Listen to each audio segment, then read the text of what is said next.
Sega's Altered Beast on Genesis, one of many ports of the original arcade hit from '88.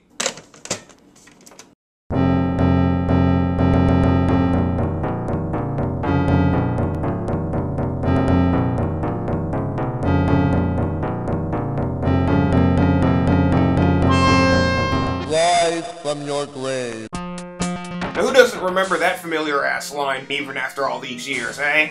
The basic plotline here is that it's set in ancient Greek times. The god of thunder, Zeus, brings back a once fallen centurion, aka you, the player, on a crusade to rescue his beloved daughter Athena from the grave clutches and dark magical practices of the cue-ball demon overlord, Neph. So the basic gameplay and controls are as follows. It's your standard single-plane beat-em-up, kind of like a hybrid between Double Dragon by Technos Japan and Alex Kidd, which Sega also made. Upon your destined resurrection, you're thrown right into the fray, snuffing the undead, which are all composed of zombies, both normal and headless, semi-deformed ogres, Shrek, meet your new best friend, gargoyles, and even chicken legs, also featured in Golden Axe, which Makoto Uchida helped to design not long after Altered Beast, as well as cave rattlesnake dragons, purple blobs, waspmen, imps, and the like. And the tip of the old Titanic iceberg, the two-headed wolves, Cerberus and Orthrus, one brown and the other blue, whereas in the arcade version, it flashes white and red, respectively. Kill off the latter enemy and you gain a spirit orb, 3 of which you must collect, as both wolves appear 3 times per cycle. If you fail to collect all 3 upon reaching Neph, a new cycle starts from scratch, on and on until you accomplish it. Power up. The first orb you collect, your Centurion buffs himself up to, say, close to WWE standards. The next one after that, Power up. eat your heart out, Governator! And finally, the ultimate beast transformation ensues. Take note, this happens in each stage throughout. Aside from the werewolf, who appears not only in this first stage alone, but in the final stage, but a little more up to snuff than before, you can also transform into the were-dragon, the were-bear, and even the were-tiger in the 2nd, 3rd, and 4th stages respectively.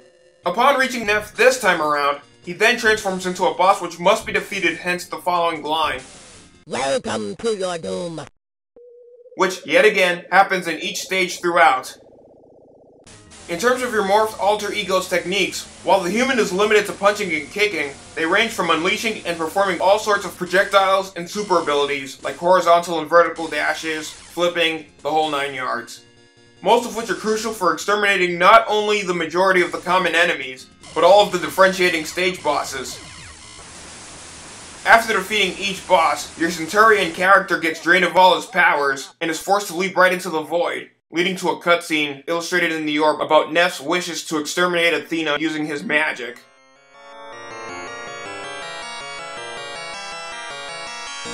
Even after God knows how many years, despite the gameplay routine becoming very repetitive after at least 2 or 3 stages, in my eyes, it's still a thrill to contemplate and relish. And though the controls might get jerky at first, they're still spot on and responsive as your own trusty PC and or Mac mouse.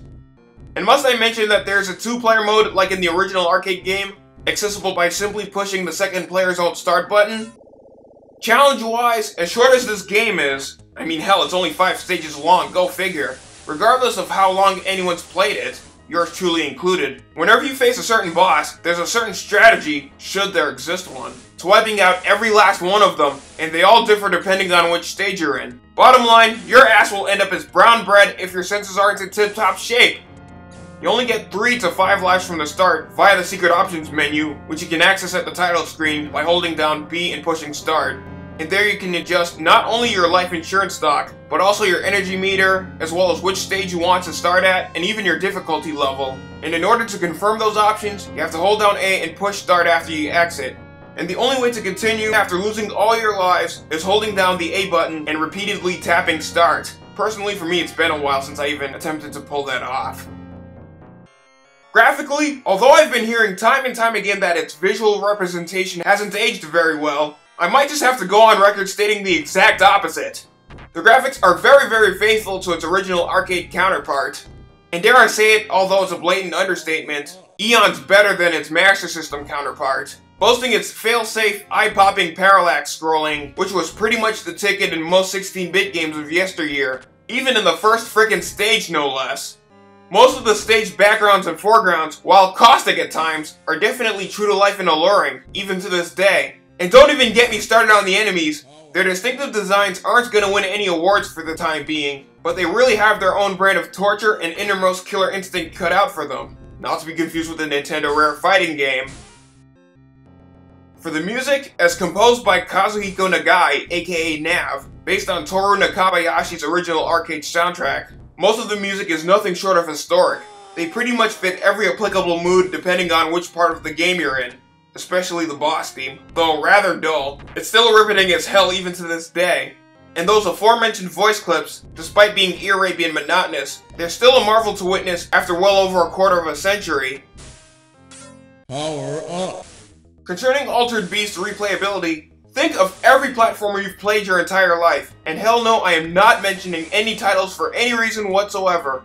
Altered Beast, aka the Beast King's Chronicle, Juoki in Japan, is just like them, except there's a case in which trial and error applies more than anything, even when it comes to making it further and further.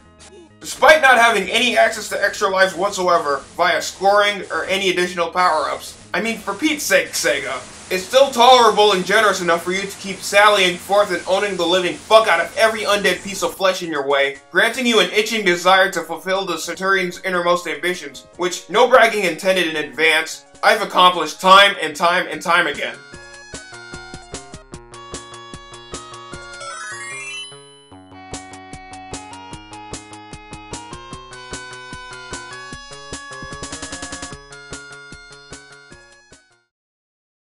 So my final verdict on Altered Beast, considering this was Sega's first ever pack-in game bundled along with the console before Yuji Naka's own Spiny Blue Insectivore came along, this entry here demonstrated much more than as the console's slogan advertised as well as boasted. Genesis does what Nintendo don't. Despite some of its obvious lapses in quality, variety, whatever have us, it's still the most addictive beat-em-up, or hell, Genesis game, if not by much, of all time. Then again, there are other choices out there. But seriously, I highly recommend the crap out of Altered Beast. So what are you waiting for? Rise out of your damn grave and kick some serious supernatural ass with this baby. Until then, this is the Hardcore Retro God signing off.